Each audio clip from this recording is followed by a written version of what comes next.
সুপ্রিয় দর্শক, দিগুলিয়া বাসতলা, এখানে আসছি আমি বাস স্ট্যান্ড দেখতে। আর এসে দেখতেছি তো ধান গাছ, যে এত সুন্দর ধান হয়েছে এই এলাকায়, আসলে মনটা ভরে যায় দর্শক। আসলে খুব সুন্দর ধান, দেখেন কত সুন্দর ধান হয়েছে দেখেন। আর এই সাইডেও কিন্তু ধান গাছ লাগাইছে, দেখেন একটু ঘুরে ফিরে ক্যামেরা দেখাও।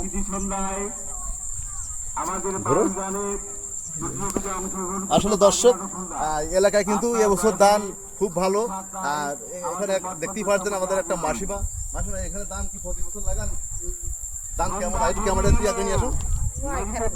ধান ভালো হয়? এটা কি ধান আপনি কি জানেন? ইরিধান। তা কি মানে ইরিধান এটা ঠিকই, মানে কোনটা মানে মানে কি কত নম্বর ধান, মানে কি জাত সেটা জানেন না? দেখ দর্শক, মাসিমা জানে না, কিন্তু ধান কিন্তু অনেক সুন্দর ধান হয়েছে এই এলাকায়। দেখেন এদিকেও কিন্তু ভালো হয়েছে, দেখেন।